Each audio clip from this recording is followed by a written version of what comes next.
Project Exodus podcast is brought to you by ProjectExodusCorp.com. Visit our website and look through the catalog of all the products that we have, new and upcoming products, and even some of our classic t-shirts. All of the proceeds from these purchases go to helping someone in early recovery from substance abuse, whether that's getting a bus pass, a cell phone, or even maybe helping get into a recovery program. You can get them in all sizes and colors. Here's my favorite, in pink.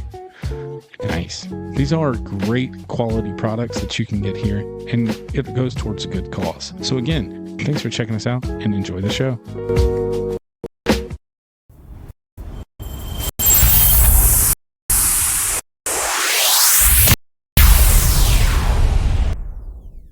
Look pretty good. It's just South Florida. Welcome to the Project Exodus podcast. My name is Paul, and this is episode 19. I'm going to try to get these cameras right. This is my good friend Joel, and our very special guest tonight is, and I'll let you say your own name. Boom. Aaron Casperson, also known as Your Florida Guy on all the socials. Absolutely awesome. I'm really excited tonight to have Aaron on. Many of you that watch this may know Aaron from the Sally, and I was very fortunate to meet Aaron when he was in there. We used to take the Project Exodus meeting in there, and you know, he was different. I'll never forget this. At the first night, like after he got out, he commenced like on a Friday, and I was like going through my phone. And I don't remember what it was. I think it was like a video on TikTok or Instagram or something of some guy in their Cadillac, like waving at some dude, like skating or washing windows. I was like, oh, that's funny, you know. And then that night, when I seen it, I was like, I know this guy from somewhere. And it just couldn't put two and two together. And then that night, I seen him at CR with that Florida hat on. I was like, hold on a second. Yeah, hold up. But thank you so much for coming on. Thank you for having me. Agreeing to be on here. For those that are unaware, Aaron is real big in our community, not only from recovery standpoint, but also on social media. He has Your Florida Guy, does hilarious videos about the struggles of being a Floridian and the beauty. But you also have a podcast. Tell us a little bit about the podcast. Yeah, it's called the Flo Bro Show. The three of us are Florida natives. We weren't really sure originally what the concept we wanted to do was. We were kind of just going to go with talking about Florida. But lately we've kind of been taking a different swing to it. We're going to I've been watching a lot of Dirty Jobs and thought it'd be kind of cool to take things on the road more instead of doing all studio stuff. So we got an RV that we're starting to get ready to set up for doing some road trips and doing some things. Like we scheduled going out and trapping alligators with a professional trapper, and he's going to get us hands on with some of that, and a bunch of cool different stuff like that. So that should be easy to find. Yeah, it really is. Somebody's like, yeah, come on. The hard thing is finding somebody to do it that will actually let you do it with them. Normally they'll let you stand back and watch because they're licensed or whatever, but I guess he's able to pull permits for us to be able to go in as apprentices or something like that, to where we can actually. Well, I think it's Floridians. You should naturally not. I've caught them. Off the record. You should be able. Probably shouldn't be saying this on live, but. So you've got the podcast. You obviously have a huge social media following. When did that start for you?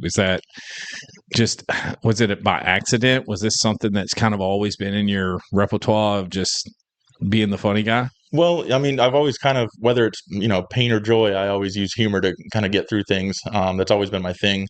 Back in 2011 into 2012, I was doing YouTube video blogs, just kind of like a reality show, just my daily life or whatever. That's kind of what a lot of people were doing back then. And I made some decent money with it. I had a video of a fight at a Bucks game that, went viral and made a bunch of money. And I was like, holy crap. And then, I kind of got married and put it on the back burner for a while, and kind of just forgot about all of it. And then by the time I kind of got back into it, YouTube is still a thing, but Instagram and TikTok were really starting to blow up. So I really got into TikTok first, doing dad jokes. And, that kind of went for a while. And then a hurricane came around. So I did a couple Florida videos and put them up there or whatever, just funny Florida videos, which are kind of the same type I make now, the reaction style or whatever, where I pretend like I'm walking out and seeing something crazy. Yeah. So I posted a couple of those, and it was my first video to ever hit even like remotely close to 1 million views, and it went past like 1 million views, and the rest of my videos were getting like 500, 600 views, like nothing. So I'm like, holy crap! Like, so this Florida thing is something. So, all the way up until I ended up in Salvation Army, my username was Dad Jokes Matter, and kind of Yeah. what was going on at the time. That the word matter was kind of like I'm all about it. yeah. So that was my username the whole time. And then while I was in the Salvation Army, I kind of got the idea, like, I'm gonna go full on into this Florida thing when I get out. Like, I'm gonna really focus on the Florida thing. I wrote down every combination of like your Florida man, that Florida guy, like that Florida man. Like, I tried to think of any combination of words that I could try when I got out. So I got a notebook at my house that has like all the first words, like your, that, the, whatever, and then Florida and all this stuff in the middle. And then I had like guy, man, dude, like, and I just kept trying a bunch of them until I found one that was available on all the platforms, so I could have the same, username or whatever. And that's kind of how I became Your Florida Guy. It was just a combination of words until I found something that worked, and then I started doing full on Florida videos. And I think when I went into Salvation Army, I had like 80,000 followers, and then it very quickly rocketed because I'm up to close to like 225,000 on Instagram, and I think 67 on TikTok, and 1,000. I mean, not 67. That wouldn't really be much to pat myself on the back for, but Yeah, it's really cool to see. I feel like there's a lot of things that we could take from that. So like, I don't want to jump too far ahead because I really want to give you an opportunity to tell your story and recovery. Right. I'm kicking myself now because it's very obvious that we are missing one of the three amigos, if you will. Yeah. Andrew wasn't able to make it tonight for a very good reason. And we just wanted to give a big shout out to Andrew. We love you. We're praying for you. We'll see you when you get back. And he's not dead. He's not in jail. He's got some personal issues to take care of. But when you mentioned like the follower count and things of that nature, like I can't relate in that sense. So I know how hard it is on the Project Exodus Corp side to kind of grow that. Like all of I think we've got like 1,400 people on Facebook that follow us, and they're all like organic. Right. Yeah. Like and it's really interesting to see like how quickly that's happened. Mm-hmm. But one thing I realized too, after meeting you in Sally and not knowing any of this stuff about you, it really took like that phrase that alcoholism and addiction is not prejudice. Right. Absolutely. Took hold. Like I was like, oh wow, and I meet a lot of people that are, we know so many celebrities that are, been sober, but I remember getting sober and then finding out Eminem been sober for 20 years. Yeah. Or Anthony Kiedis had this book about his addiction issues, and like Theo Vaughn, and, I know anonymity goes out the window. Yeah. Danny Trejo and all these people. And, one of the people that really surprised me the other day, like, what is that guy's name? He's a billionaire, very successful. I don't know. He's got all these self-help things. I can't remember his name, but he was talking about how he was in active addiction for like 20 years. Oh, wow. And he was like, drug addicts or alcoholics, anybody with addiction are the most successful people. He's like, making $1 billion was easy compared to dealing with that. And I haven't done that yet, but I haven't figured that part out. So, if you would just, whatever you're comfortable telling us about, what is your history with, addiction in general, and how did you come to a point to have the life you have today with sobriety? Well, I guess early on it kind of started where I grew up in a super religious kind of Southern Christian background where, like, in the 90s, everything was about like everything you did was sending you to hell. Like the rapture was coming. You weren't promised tomorrow. Like everything about it was like, if you do one thing wrong, like you better repent immediately, or you can get hit by a car and get sent to hell or whatever. So like for me, it was like I avoided everything that could possibly be bad for so long. And then when I was like 14, one of my buddies had an older brother, and bought Smirnoff Ice, which is where a lot of teenagers got their start back in the day, Mike's Hard or Smirnoff or whatever. And got iced. Yeah. And so basically I was like, from the very first time I took a sip of alcohol, it was basically like, well, if I'm going to sin or whatever you want to call it, I'm going to get drunk off of it, because I'm not going to just drink alcohol and sin. If I'm going to go all out. I'm going to hell. At least I'm going to have fun doing it or whatever. Yeah. So he got us a 6-pack or whatever, and I think I drank like 2.5 of them. And at 14, I was pretty lit from it, and and then I was like, I kind of like you hear a lot of the stories, like all my fears and all my social anxieties and all that just went out the window. And I remember they had like some kind of youth group, because this was all like Christian retreat, like the mobile home park, like we lived in there. And so we like got on our bikes and rode up to like where the church thing was going on, and they had like some youth event going on. So I was like buzzing pretty hard, and I was going up talking to people, like girls that I'd never talked to and things like that, and just kind of like, what's up or whatever. And they're like, and kind of some of the bad kids were like, oh man, Aaron's cool. Like I didn't realize he was one of those or whatever. So like for like one day I got this taste of like being on the cool kid side of things. And then I was like, whatever. I felt super guilty the next day and then did the whole repent thing. And, I didn't drink for a long time, and then it was like probably 6 months later, I had like another one and things like that. But every time I drank it, it was with the intention of at least getting a buzz, because like I said, if I'm going to do it, I'm going to do it. So it didn't start out like a daily thing or anything like that. It was just kind of whenever I did drink, it was with the intention of getting a buzz or getting drunk. Like that was the go-to automatically. Um, and then I went stretches at a time. I mean, I don't know if I ever went like an entire year without a drink after that first one, but it was maybe, drank once a year for a while. And I'd go to like parties and stuff like that, and then I was always afraid, like in high school, that like I would get a DUI or get caught drinking by my parents, or get the cops show up at a party. So like even when I would go to a party, I would have like one that I would just nurse all night long or whatever. And so like I was always tiptoeing around, um, not going too far with it or whatever.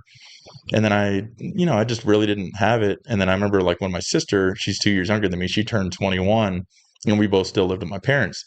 And then she brought, she had like some kind of wine or something that she got. And then she brought it home, put it in the fridge. My parents were like cool with it. So like I was like, well, cool. So I'm gonna get some beer and put it in the fridge. And like, I wouldn't really drink it or whatever, but it kind of opened the door to like alcohol in the house or whatever. That idea of consequences kind of went out the window. Yeah, because it was kind of like at least they're cool with it, and as long as I don't go over the top with it, I can have a beer here and there at the house. And I kind of maintained that for a while. And um, when I was 26, I got married, and had my own refrigerator because I didn't live with her or anything like that. So it was like I lived with my parents until I got married. So it was like once I got married and moved in with her, I had my own fridge, so I got a 12 pack, put it in there, and it didn't same thing. It didn't snowball into anything right away, but um, that's kind of when it was always available, and that's when I would start going a little bit further, a little bit further. I was working at Best Buy at the time with some younger people, and they always wanted to go out after work, and didn't have any kids or anything. So sometimes after work, I'd go out and have some beers with them, and then kind of got into like the whole like social side of it. Like, holy crap, this is so much fun. Like, this is something I've been avoiding for so long. This is like the social life that I've been looking for, and I feel comfortable because I got a little bit of alcohol in me. I can talk, I can laugh, I can have fun. Stuff that's not normally funny would be extra funny because I had some drinks in me or whatever.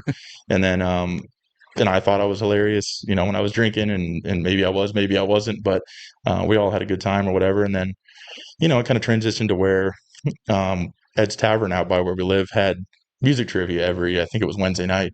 Um, and there was like four of us that would play. My wife knows like all like show tunes and like Disney stuff. I know, oddly enough, country and old school hip hop, which are like polar opposites, but I like know both of those incredibly well. Like even like the featuring this person on the track or whatever, like we got all the extra points.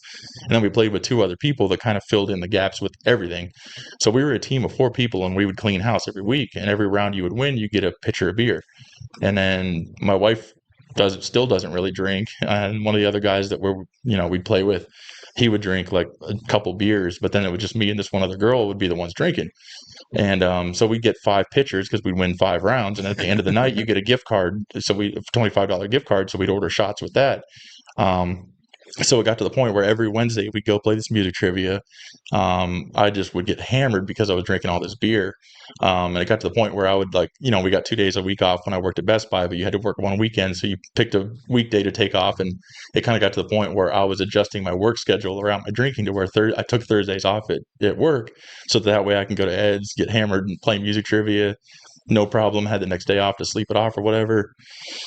And I kind of started creating some resentment early on, like with my wife, because it was like she was a school teacher and she was working every day, getting up early before the sun, going to work, and she'd be out there, playing trivia with us or whatever, but she wouldn't get drunk, and then she had to get up and go to work the next day, and I'd be in bed until noon, 1 o'clock, nursing whatever feeling I denied it was a hangover, but it was just like, oh, I'm just tired. We were up late, whatever, and so that was kind of where the denial thing came in. It was like, well, I'm just doing it for a social thing. Like I don't have a problem, whatever. And um, then we moved out of the apartment, got our own house, and then we got the fire pit in the backyard, and that was always an excuse to light a fire and have some beers out by the fire and stuff like that. So that's when I kind of started creating, at the time, more social events, to drink. Finding a reason. To drink. I was creating reasons to drink. Like I didn't want to be just like that sit at home by myself drunk. So like I would always make sure it was a social thing. So it was like cool instead of like, who's this guy that's just drinking all the time kind of thing. So, from there, and it kind of turned from that to, I remember early on I had a prescription for Xanax, real small ones, like little bitty 0.25s or something like that for anxiety, before I really got into it. And I remember a couple times I would take my Xanax and then I would drink with it. And then I would hit like a different level of drunk that I wasn't hitting just from the beer. It's like Mario's mushroom. Yeah. So it's kind of like getting that power up or whatever. And then I kind of started realizing really quickly, like, holy crap, I got to stop doing this taking pills and drinking beer thing. So I only did that a couple times, but like I was able to get drunk to a certain level. And then once I stopped taking the pills and, never got back into pills or anything like that, I couldn't get as drunk off of beer anymore. So I kind of started keeping whiskey around, and I tried to turn it into a classy thing. I'd have my jar or my glass with the ice and the little straw, and like that way I could be a grown man drinking my whiskey. And or now whatever. It's a hobby. There's a craft. Yeah, I thought I was like some kind of connoisseur. I was trying all these different bourbons and whiskeys. You should try my old fashioned. Exactly. Yeah. So that's when I kind of switched over to liquor. But then anything I drink, whether it's water, Kool-Aid, freaking beer, anything, I drink it a lot because I grew up in construction. So like you slam a bottle of water, you get back to work or whatever. So like I'm not the kind of person that can sit there and nurse anything, any kind of drink, coffee or anything still to this day. So like once I switched to liquor, it'd be like I'd get my glass of whiskey and I'd finish it in 5 minutes like I would a beer or whatever. And that's when kind of like the blackouts would start happening because I was drinking so much of it, and not realizing how much stronger the proof was and all that. I was kind of just, naive to the whole thing. Like I didn't know, much about it because I avoided alcohol for so long that I didn't really get it all out of my system when I was younger, like a lot of my buddies did. By the time I started getting into drinking, they were all kind of past college and all that, and like the drinking thing wasn't really their thing anymore. They grew up. The liquor and beer commercials don't show you that side. Exactly. Of it, Yeah. So it's hard to even consider.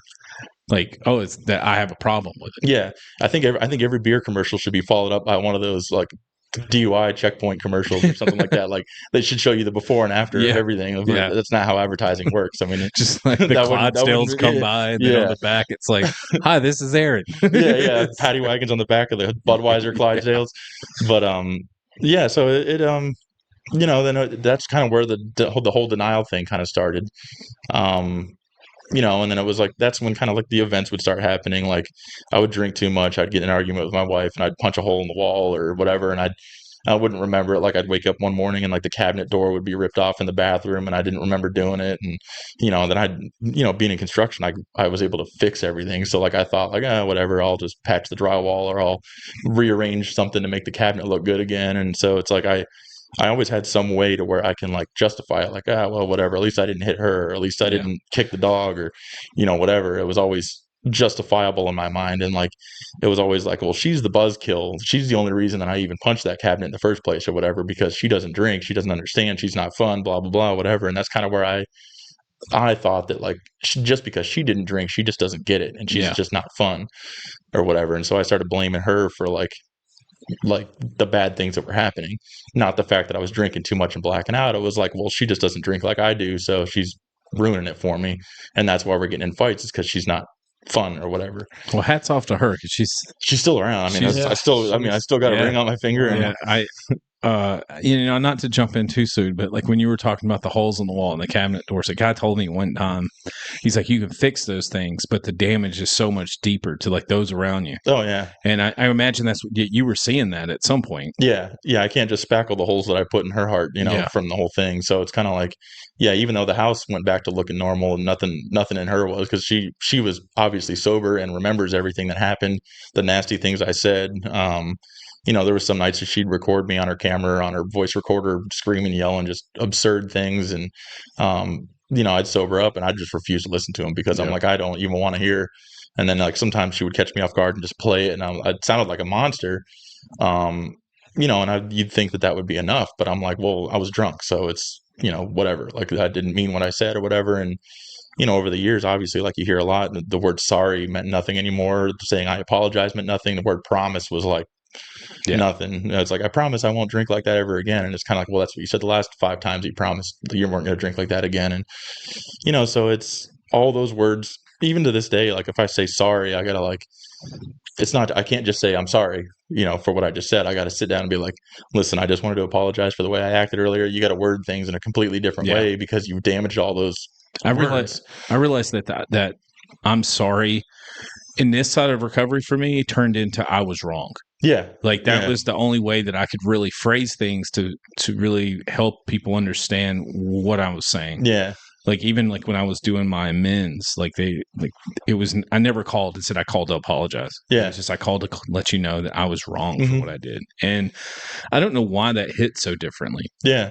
But do you find yourself saying that in place of it? I do. Yeah. Yeah. Because like even a couple people, because I'm not at that step yet. I haven't made it to the amends step in my steps. I've been kind of dragging my feet with the steps or whatever. But the few people that I have had the opportunity, just kind of, as they present themselves, I have made amends to some people or whatever. And it's kind of like same thing. I can't even say sorry. I'm like, look, I don't know what to say. I really screwed up. I treated you horrible. Like I kind of go right into the damage I did rather than being like, I wanted to say I'm sorry for blah, blah, blah. Yeah. I would just go into like, this is what I did. I don't know how to make it right, but I just, that's kind of the same approach. I knew those words meant nothing anymore. So what was the breaking point? Like, what was the moment that you had a recognition of like, okay, I need to get help?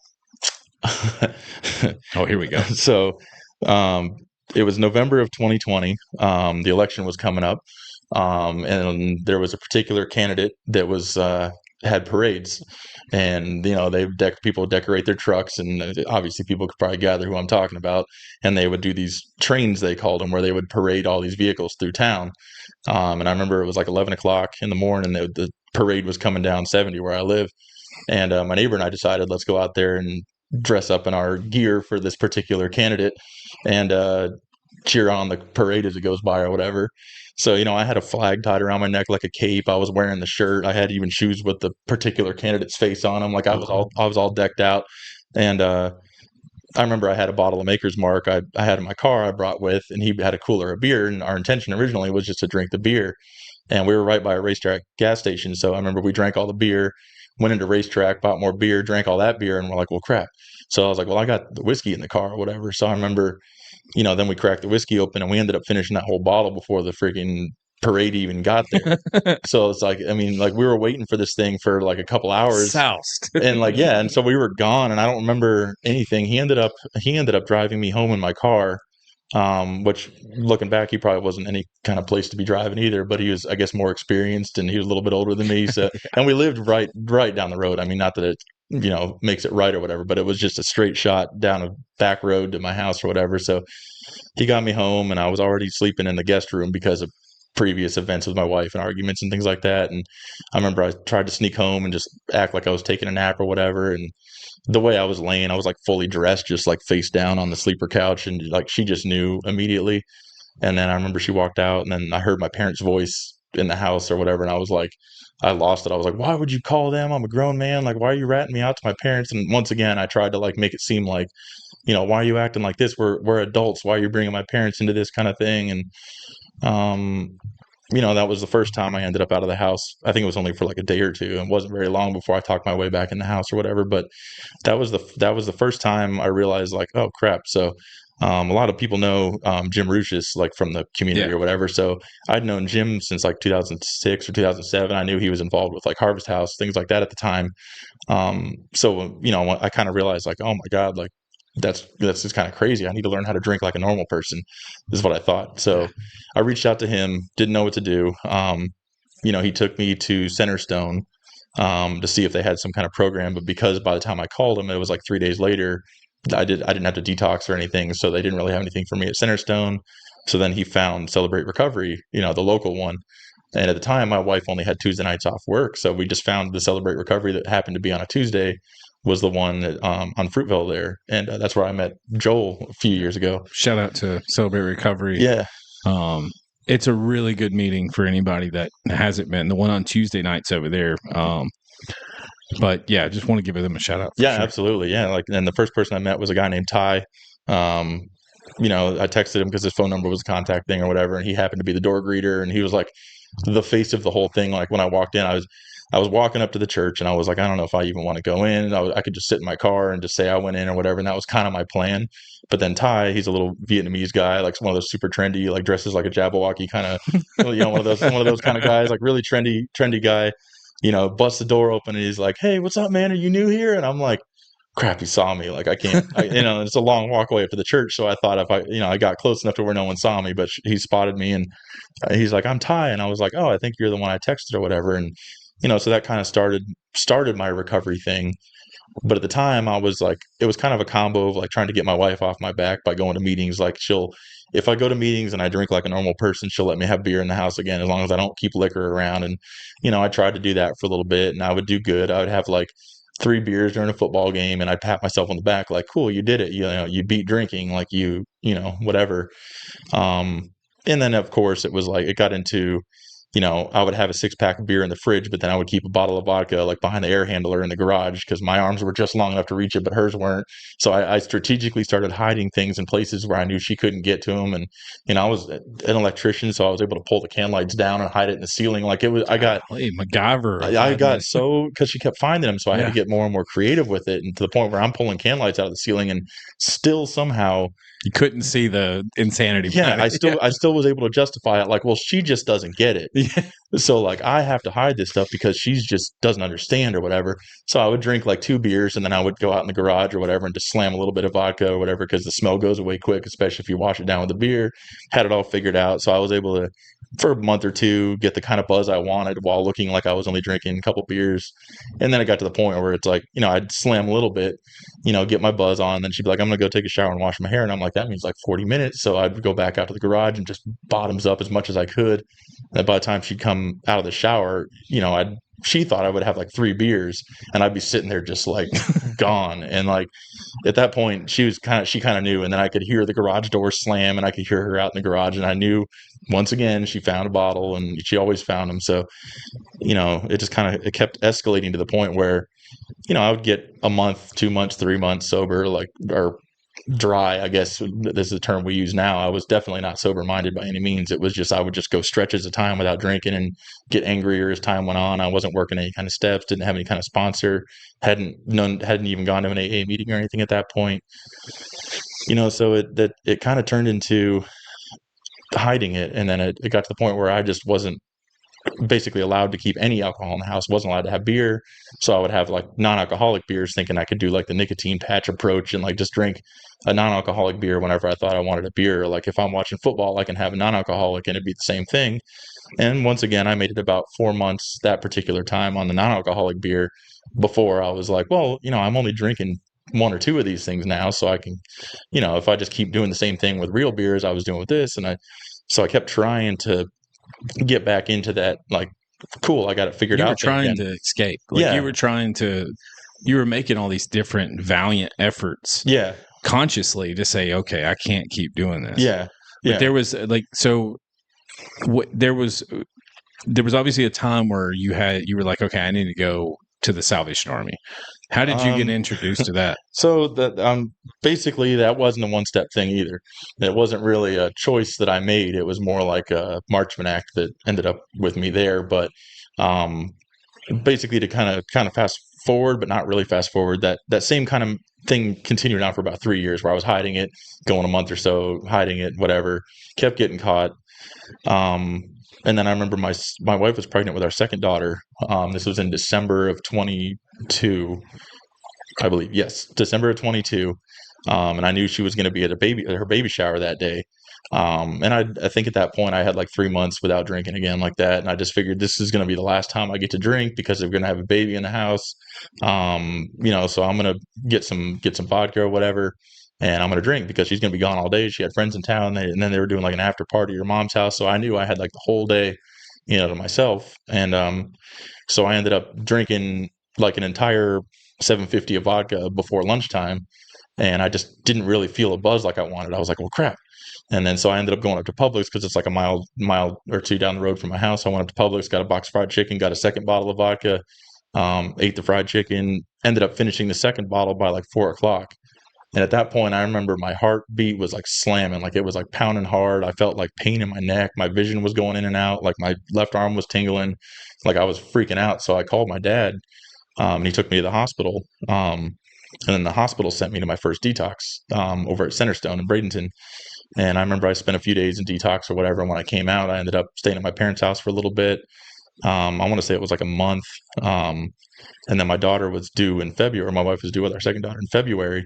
So I was able to, talk my way back into the house before the baby was born and things like that. And then when I was at when I went to the detox, they put me on a prescription for trazodone, which is, I guess, is like a sleep thing and an anxiety thing. I didn't really know what it was, but oddly enough, I was in there for an alcohol detox, but they didn't warn me anything about like, do not drink while you're taking this stuff or whatever. So I want to say it was late towards the end of March came around. And I remember going a couple months without drinking at that point, and I was taking my trazodone every night to go to sleep, like religiously, because it was kind of like same thing. I was able to get some kind of feeling out of something, Some type of satisfaction. yeah, some kind of satisfaction. I would fall asleep, sleep the best I've slept in forever, whatever. And then we got into a big argument about something. And I remember I was getting ready to leave the house to go to Publix to get something for dinner because, she obviously just had a baby. She wasn't cooking anything like that. So I just went to Publix to get some dinner, and I was like, F it. Basically, like I went into the liquor store, bought some vodka, chugged it in the parking lot, drove home. She smelled it on me. She could tell by my eyes that, I'd already been drinking just in that short time I went to Publix. So from what I remember, I think I went back out to the car. I got it, and I think I drank some more to like prove a point. And that was like the last memory I had. And then, so what happened from what I found out later, basically, I woke up in the suicide watch room at Port Manatee in a turtle suit. Like I was naked with the moving blanket vest on. No idea how I got there. I remember arguing with my wife, drinking alcohol, and then I literally felt like I blinked my eyes, and now I'm in this well lit room with like 4 other people all in this suicide room. And I found out I was at Port Manatee and not like the county, city jail or whatever. I was like, holy crap, what am I doing here? And then I ended up on the floor there for about 2 hours before I even knew why I was arrested in the first place. I had absolutely no memory whatsoever of anything that happened that night. So what happened, it turns out, apparently, I just got belligerent, and then she was recording me with her phone. And I remember I was like arguing with her, like, give me your phone, give me your phone. And she wouldn't do it. So I went and got my 9mm, and I racked it, put the gun to my head, and I told her, give me your phone or I'm going to blow my head off, basically. And then so I guess she must have sat there and like negotiated with me or talked. Like I said, I don't really remember a lot of it. I'm just going off of what basically she's told me. Um, and I eventually she gave me the phone. And I was fiddling with it trying to delete videos, but I was so far gone I couldn't even figure out how to like use the phone. So I guess at one point she came over to try to help me with the phone. So I pointed the gun at her and told her to get away or whatever. And then I put it back to my own head or whatever. And then so she didn't know what to do. So she called the police. And so the police show up. At that point I'd put the gun down. I guess I disarmed the gun, I put it down, and then I don't know if we argued again or what happened, but apparently I went in the closet to go get my rifle, and I was going to just do it, finish it or whatever. Because like I thought, I put it down. Now we're still fighting again. I'm just going to end this or whatever. So I guess we ended up in the closet, and then we were wrestling over the rifle, and she ended up with the butt of the gun. Like it ran into the closet door frame, and the butt of the gun went into her leg, so she had this big old bruise on her leg. And by the time the police got there, I was basically in bed asleep or something. And the only thing I had to reference was the Ring doorbell video of me only walking out in bed shorts and slippers being arrested. I ended up with a felony aggravated assault, domestic battery charges on that one. But I remember the day I woke up in that jail, my first appearance at court was later that day. I think it was like 2 PM, and the judge was bringing everybody up and reading off their, bond or whatever. And I remember like they read my charges, and I remember hearing the charges. I'm like, that's freaking prison time. Like I thought, I'm done, like whatever. And then they were like, $250,000 bond, whatever, blah, blah, blah. And I remember like he said, like, but I believe there's somebody here that wants to speak on Mr. Casperson's behalf. And I'm thinking like my dad showed up or somebody like, showed up there. And then I heard my wife's voice. And that's when I was kind of like, holy crap. Like, even after that, like, she's here, like, trying to talk the judge out of, locking me up or whatever. So after the stuff she said, and I was in a fog, so I don't really remember much of what even she said with the judge or whatever, but he ended up dropping my bond down to zero. They sent me over to Center Stone on a Baker Act. So that was my second time. I got transported over there in the jail van, in the little metal cage, all handcuffed up. And, that experience alone I thought would be enough. So I ended up with a no contact order. Wasn't allowed to talk to my wife, really see my kids, anything like that. Wasn't allowed to go to the house. Everything had to be negotiated through like my parents to go get my clothing, all this kind of stuff like that. Um, and then the state took over the charges, and they were trying to go after it. But she refused to testify as a victim or a witness. So they basically didn't have a case at that point. It got dropped by, I want to say, the end of April. And then I was able to talk to her and, visit and all that kind of stuff like that.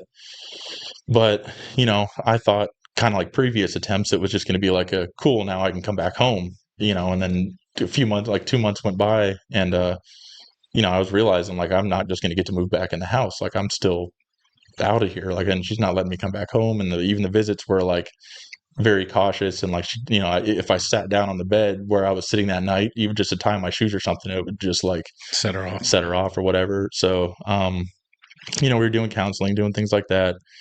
And I remember by August, because after I got arrested, I swore off drinking. I was never going to drink again. By August, I was working at a garage door company.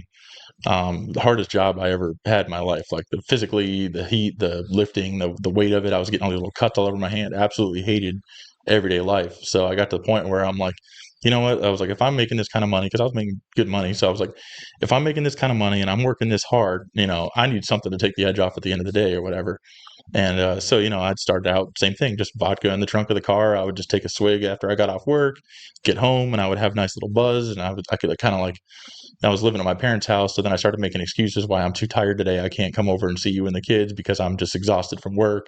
And then I would stay at my parents' house and just get hammered and pass out in the bed there or whatever. Did your parents know about that? Or was I don't know if they knew and they just weren't, they just in denial, kind of like I was about the whole thing, or if I was just good at lying and was able to just get in the room. And they went to bed early, so I was able to like, keep it together until they were asleep, and then I could just go out to the car, or I'd drive up to the Wawa down the road and I'd eat a sandwich and just drink in the parking lot there, and then just go back to their house and crash or whatever. And so this was by August of 23, and then I ended up drinking so much that on my own I decided like I need to go do a detox. So I called Ty, oddly enough, from Celebrate Recovery, the guy that was the door greeter the first time I went there. Him and I had become pretty good friends at that point. Called him, told him what happened, and I said I need a ride to detox. So he took me, got me checked into my third detox. Came out of there. I want to say it was early August. My phone was dead. Didn't know anybody's phone numbers because we all have them, in the phones. We don't memorize anything. So I remember I got out of Centerstone. I thought my parents' house is just down the street. Take a left on, whatever, and I can get there. So it's like a 5-minute drive in a car. So I just figured I'll just walk it, whatever. And it ended up being 7 miles in August. And I was wearing a sleeveless shirt, bed shorts, and like really crappy shoes.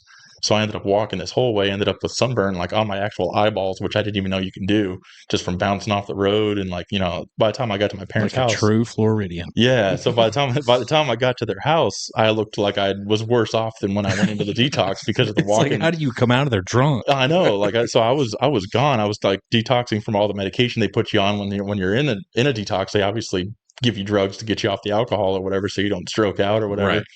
So like I remember I was like still tripping on these drugs that they gave me in there, and I'm walking down Lockwood Ridge, just kind of like, how long is this freaking walk? And I felt like it's a 5-minute drive. How is it taking me like 3 hours to get there or whatever? And so anyway, I ended up at their house. And I kind of lost all hope of ever going home at that point, because at that point, like any progress I had kind of made towards going home, by the time I ended up in detox in August, it was like no hope. Like I'm never going back home. I can't live in my parents' house anymore. Like I don't know what to do.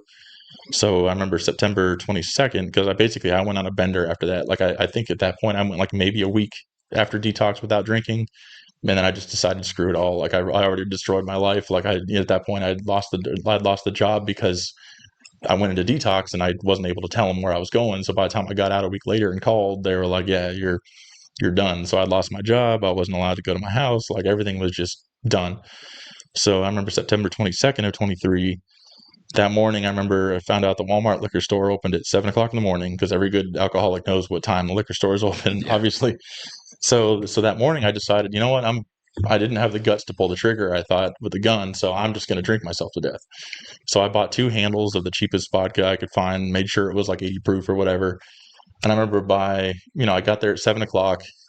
In the parking lot, I chugged about a quarter of this handle, and then I drove down to the river by my parents' house.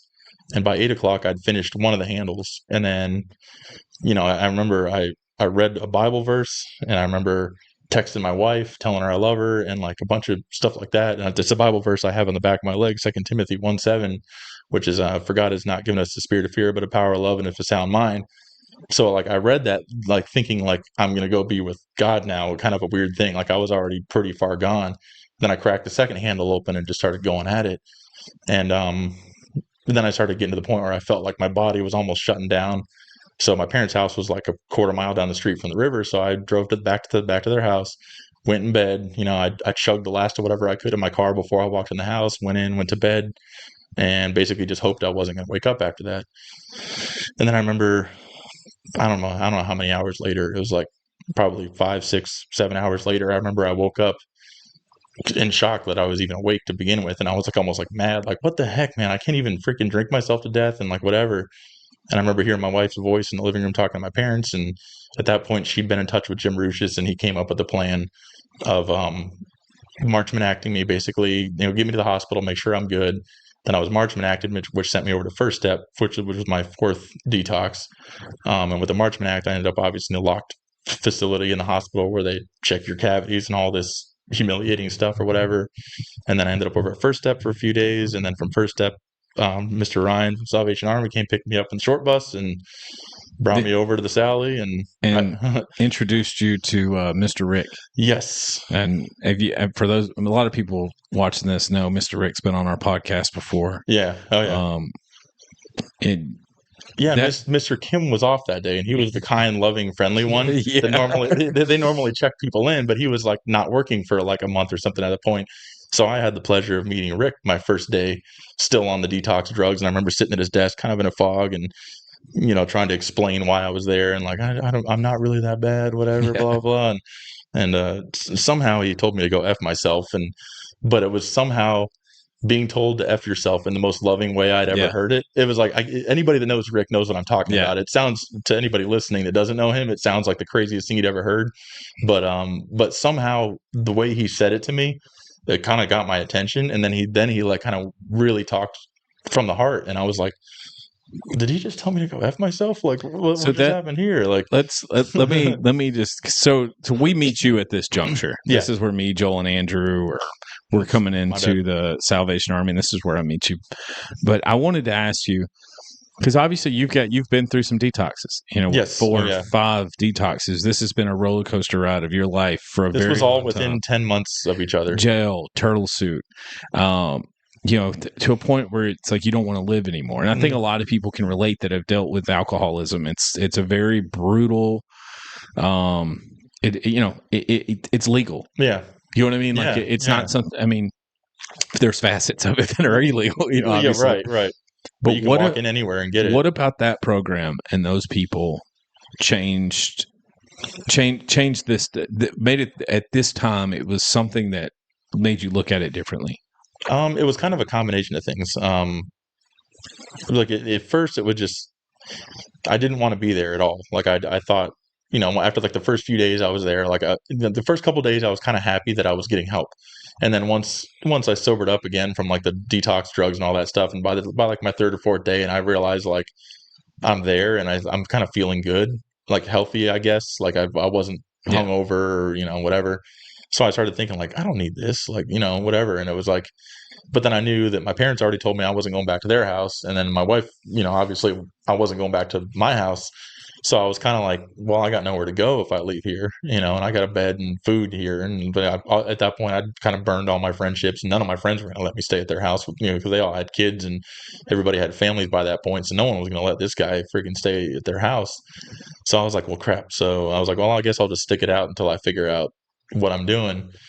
And then, like, maybe like a month in, I'm just kind of going with the motions, going to the meetings when you're supposed to go, eat when you're supposed to eat, saying all the right stuff, trying to like talk my way through it, basically make the staff think that I'm on track for graduation or whatever. And Yeah. like, so I was, I was playing the role, but then every day, Mr. Rick would be like, stop lying, quit lying to yourself, quit lying to me, whatever. And I'm just kind of like, how does he freaking know? Like, whatever. And It's like, he's been doing this. yeah, he's got this ability, and he just kept every time I would try to BS him, he would call me out on it, and like he knew, and so it was kind of his hard ass approach that like got through to me, because like they had counselors that were super kind and sweet and all that, and I felt like I was able to talk to them about some of the hurts and things in my life, but like he was the one that kept like making me really address like you're an alcoholic, like you're here, you're in a homeless shelter. He's like, you don't end up here for making good decisions and all this kind of stuff like that. So it was kind of like the constant reminders from him.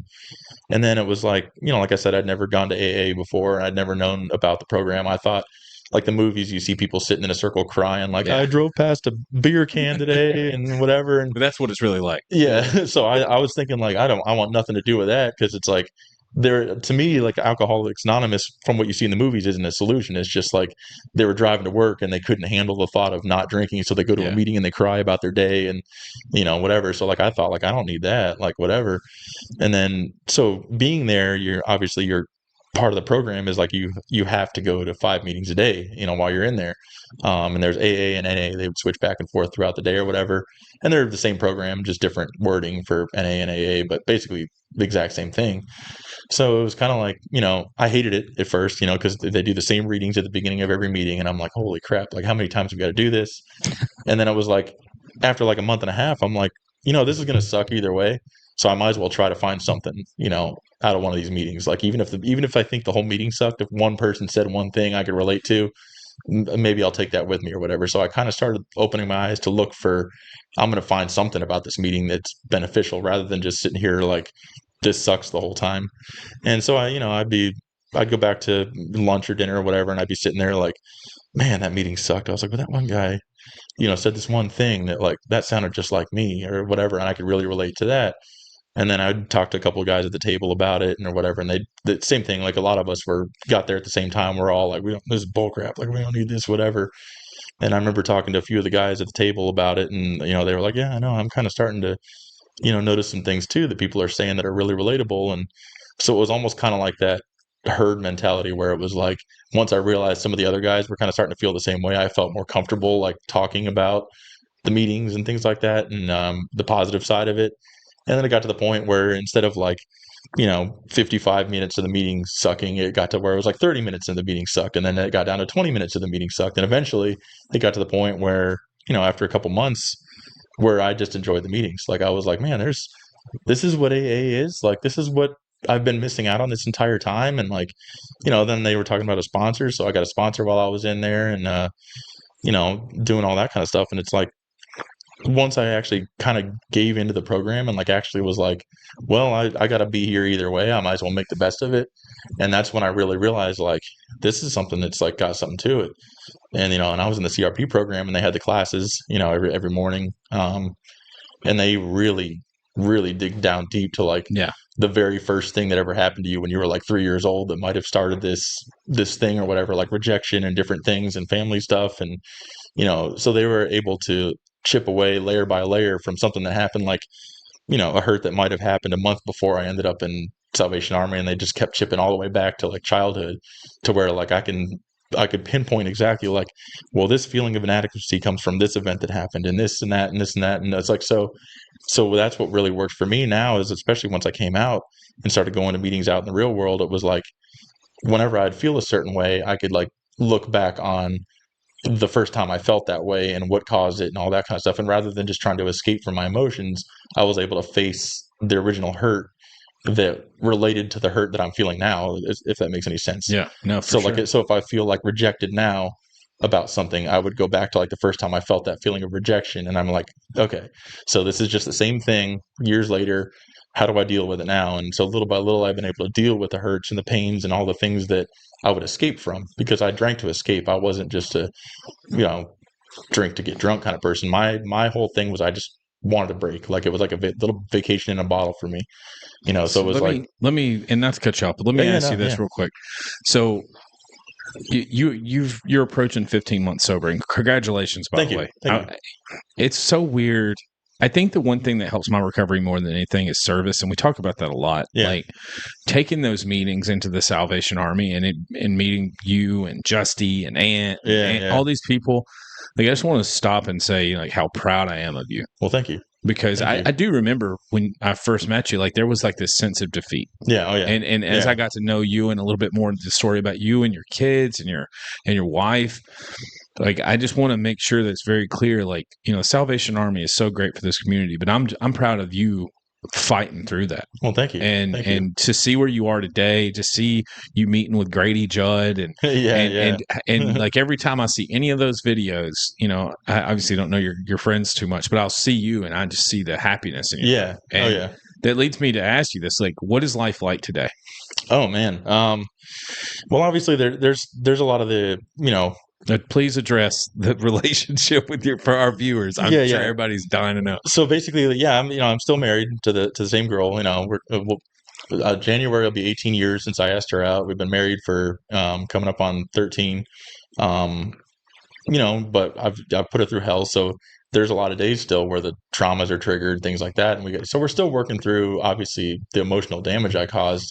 Um, you know, I do better some days than others because I'm still human. So some days if she's triggered by something, I'll be like, I wasn't freaking drinking. Like, are Yeah. you kidding me? Like, and then I got to take a step back and realize like every other time I acted a certain way, I was drinking. So like I can't expect her to think differently.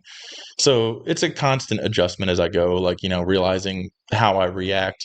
I have to do everything differently than I did before, every reaction, everything.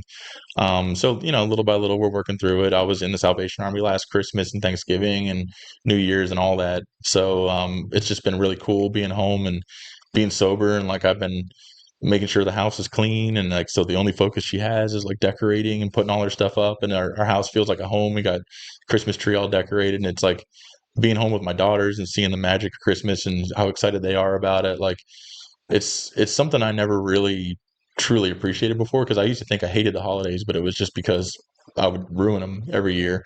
So like this holiday season, it's just really cool to like kind of see that whole thing going on. You know, so home life is improving little by little. I'm still growing every day, trying to figure out how to be a better husband, better father.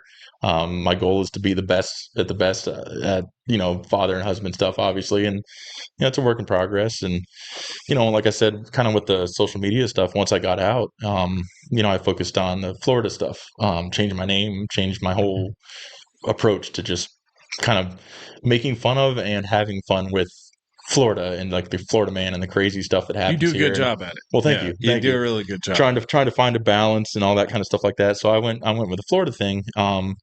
You know, I'd worked with like Flow Grown a couple times. Like they sent me a hat to wear in a video, and you know, free hat to promote their stuff or whatever. Yeah, Kind of lost touch with them. Obviously, we need to get him some Project X's hats and Project yeah, X's yeah, shirts. yeah. And, So I want to let Joel say something. hey, But Joel's here. Yeah, What's but up? I did want to remind people, like, I'll remember which one, that Aaron was kind of like A1 day one. Like we have like some of our earliest pictures of Aaron in like our old shirts that had like Yeah. not the logo we use now, like helping us sell stuff. And yeah. We had the table set up Like, at CR, and yeah. And what do you got, Joel, as far as what you remember about his story and his progression?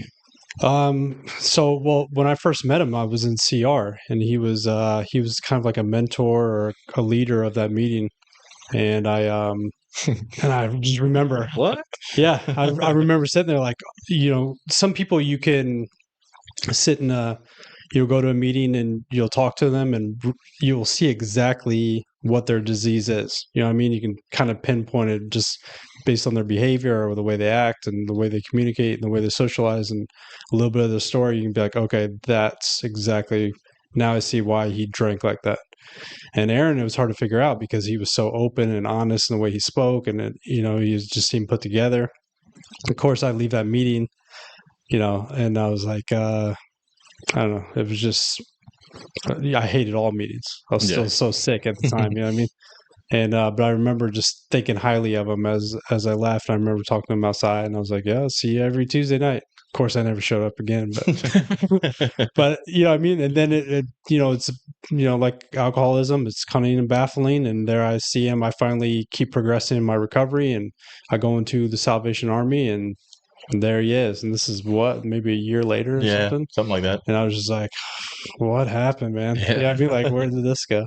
You mentioned something interesting. I just wanted to bring up. I know you brought up that you had so at some point you went to a physician and got your own Xanax. That was years back. Yeah. So like, I remember when you said that, it made me think I was when I was trying to switch drugs. I was trying to go from alcohol to maybe getting off alcohol and just taking like some type of prescription drug, and I kept rehearsing what I was going to walk into the doctor's office and say, like, well, I just get anxious over talking around a group of people. Is there something I can take for that? Like, I couldn't map out. I was too anxious to go in and talk to the doctor to even get the prescription, to even get off the alcohol in order to even justify. You know what I mean? Like, I couldn't even Yeah.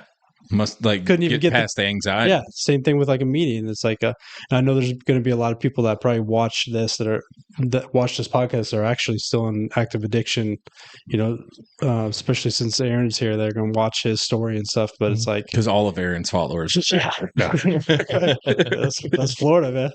So I don't know. It's and I guess you don't necessarily have to answer this. I was just trying to figure out like where you went and got the anxiety as kind of a supplement to the alcohol. Like how were you kind of working that through your mind? Like, now I'm actually at a doctor's office getting a prescription for. So this was kind of before I really got into drinking. This was like back in 2010. I had a business going, a car stereo business, Circuit City. I worked at Circuit City. This dates me a little bit, but What? I was a car stereo installer at Circuit City, and Circuit City obviously crashed and burned, and I went down with the ship there. But as they were going down, I opened up my own car stereo business or whatever, and rented a couple bays from a local mechanic. And so the first thing they shut down was like the services. So like I put my business card in all the radio boxes. Like the manager let me put stacks of my business cards by the checkouts. So anybody buying car stereo stuff could have somebody install it. And it went pretty good at first. It kind of took off and things were doing good. But then the economy crashed and burned shortly after because of the 2008, 2009, that whole deal. You were young then. Like I was in my early 20s. Yeah. So, it was doing good pretty quick. I had the shirts made. I had my Jeep wrapped. I had all this cool stuff and everything looked all legit or whatever. And then like by the end of 2010, I'd burned through all my money, maxed out all my credit cards, had collectors calling me constantly. I remember with whatever little money we had left, I'd bought the ring to propose to my, at the time, girlfriend, now wife, obviously. And, so I just knew like if I didn't give her a ring, that I wasn't going to have any way to do it. So bought her the ring, proposed. So then I had like this looming debt, which resulted in a Chapter 7 bankruptcy. I had to file bankruptcy just to get away from all the debt and and the Jeep got repossessed, everything. And I remember like, then I'm like, holy crap, I'm engaged now. Like, how the heck am I going to go from bankrupt to married in like a short time or whatever? And I remember like kind of like going to bed one night and had a full blown anxiety attack. And I thought I was having a heart attack. And like, since I didn't have insurance or anything, I'm thinking like, so I'm on WebMD, like typing in like numbness in my left hand and like, vision loss and slurred speech. And I'm like looking up all the symptoms and it's like heart attack, which made the anxiety worse, which made the attack worse. Right. So I remember I was still living with my parents. So I went and woke them up and I'm like walking in the room, like freaking, thinking you're dying, like wimpy or whatever. Yeah. Like, glad you pay you Tuesday for, whatever. So like, I remember going in their room and they're like, holy crap. So they took me to the hospital. And they put me in this bed, they hooked a heart monitor up and they're rolling me back into the ER.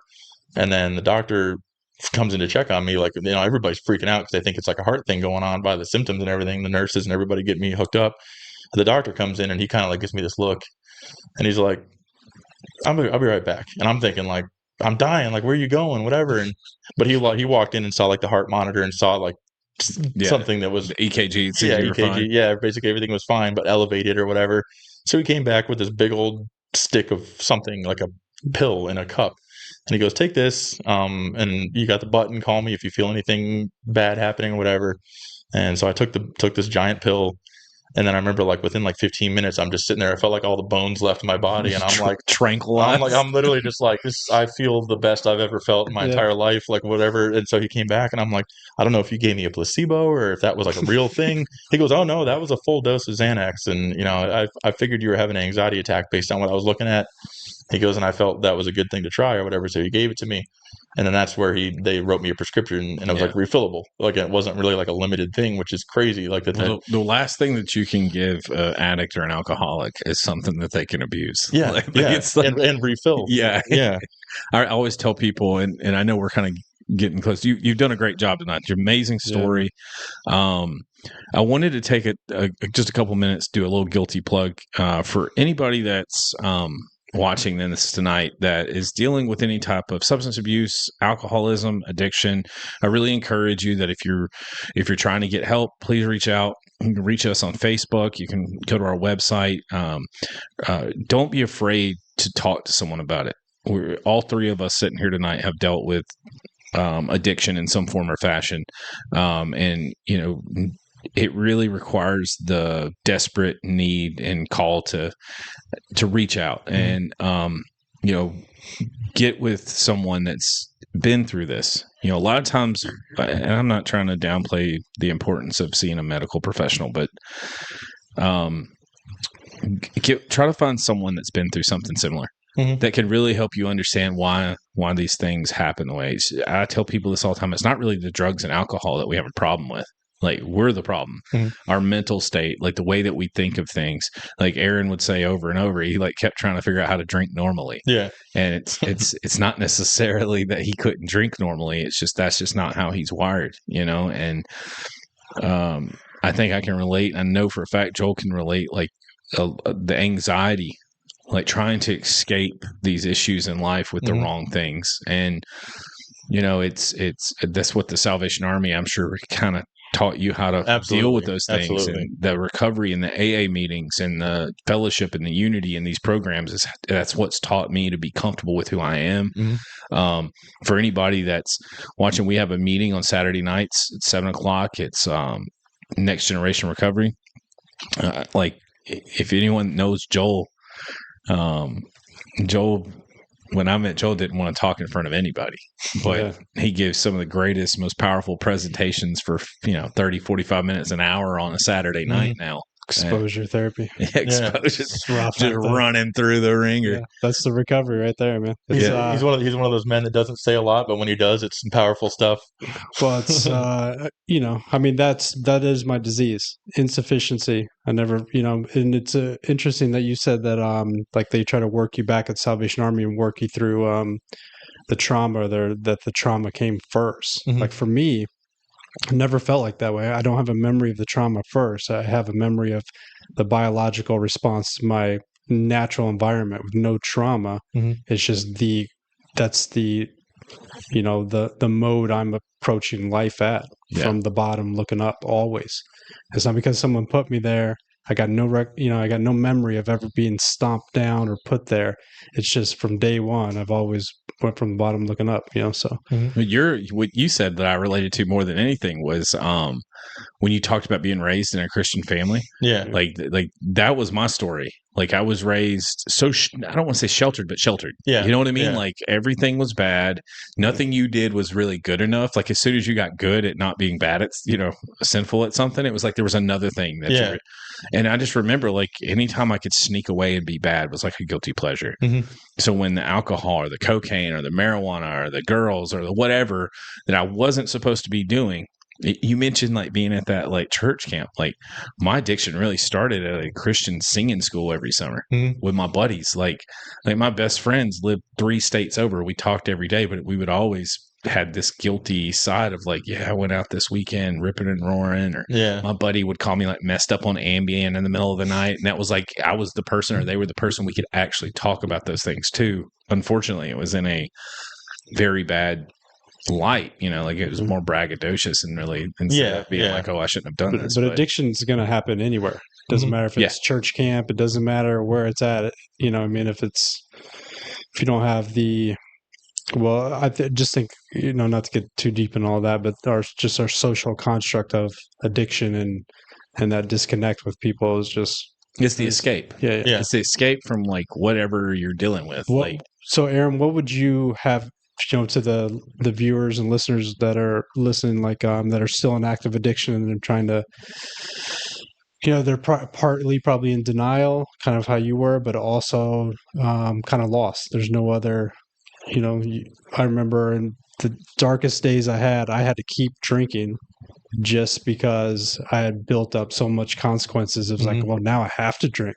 Like the reasons change. Right. It was from I'm comfortable and this and that, and then as the consequences stack up, it's like because the prayer for a lot of people, I'll never forget I can't remember his name. It's a good friend of ours.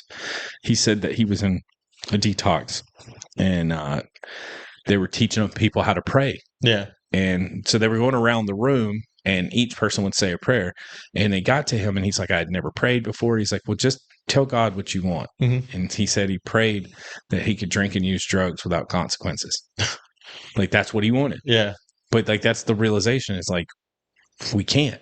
Yeah. Like there's going to always be a consequence. Yeah. And whether the that drug changes, though.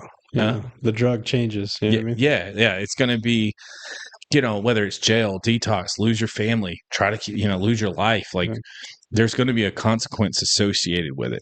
Well, that's like some of the stuff I didn't even talk about is I had friends throughout this whole time that overdosed and died, and a couple friends that have committed suicide from, just being into the lowest of low. And so that's all stuff that was happening around me while I was going through my own stuff. And, it's even since I've been out of Salvation Army, we knew somebody personally that took her own life, and and I was able to get through that, obviously. And it's, one thing I will say is kind of like what you were asking is like, what would you say to somebody, that may be still in addiction or trying to find a way out? The kind of from a comical standpoint, the AA meetings aren't what they look like in movies. Right. Like I avoided them for so long because I'd always see these, like, some people were drunk in the meetings in the movies, and like some people were crying, and there's always some angry person that's running the meeting that looks disgusted with life. And so that was my idea based on what they portrayed in movies and TV about AA. Once I actually got in there and realized like very little of it has to do with drinking, oddly enough. Right. It's like, basically it's like, well, obviously you got to stop drinking because you're here. That's it. Then the rest of it is all how to be a better person and how to get past these things and how to, the steps guide you through how to deal with all the things that happened in life and the damage you've done to people around you. And so it's like, I thought I was going to be going into these meetings and just crying about alcohol all day, like for an hour. Like you just go in there and you're just like, I drank again and whatever. You would get kicked out so quick. Yeah. So like, I thought that's what it was, is like just a bunch of just weak people that, like, weak-minded people that don't have a spine. Like my whole idea was like, it's just a bunch of people that don't know how to handle life, just go cry like at these meetings. And then once I actually was exposed to it and started going to meetings, I was like, it's not at all what, so like my first thing would be just go to a meeting. Like, I mean, that's obviously anybody that's on this side of it, the recovery and sober, says go to a meeting, and everybody told me the same thing. So I mean, I'm not saying anything different than what people told me. Most people have to find their own way, or like hit rock bottom or multiple rock bottoms like I did.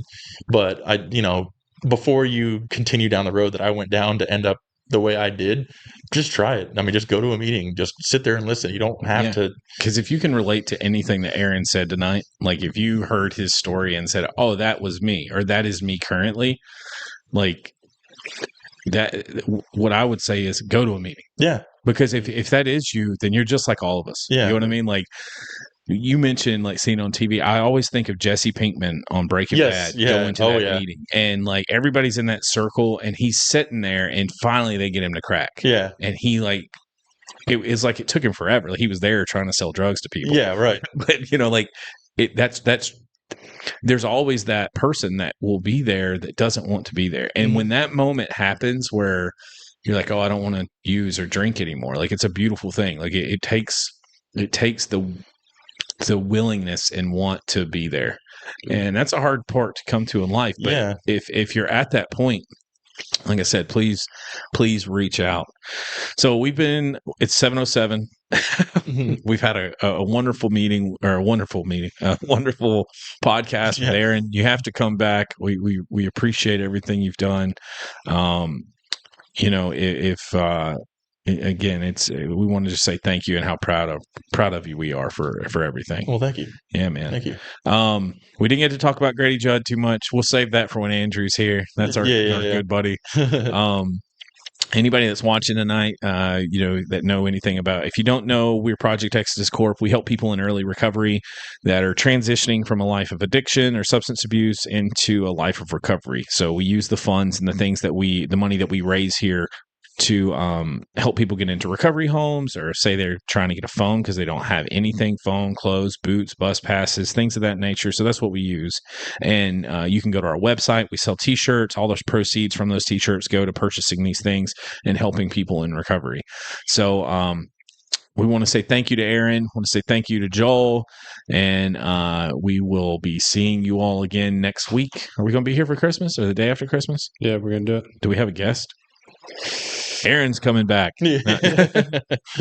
But Merry Christmas to everyone. If we don't see you Saturday, we'll see you next Thursday. So we hope you all have a great night, and we'll talk to you again soon. Peace. This episode of the Project Exodus podcast is brought to you by ProjectExodusCorp.com. Visit our website and look through the catalog of all the products that we have, new and upcoming products, and even some of our classic t-shirts. All of the proceeds from these purchases go to helping someone in early recovery from substance abuse, whether that's getting a bus pass, a cell phone, or even maybe helping get into a recovery program. You can get them in all sizes and colors. Here's my favorite, in pink. Nice. These are great quality products that you can get here, and it goes towards a good cause. So again, thanks for checking us out.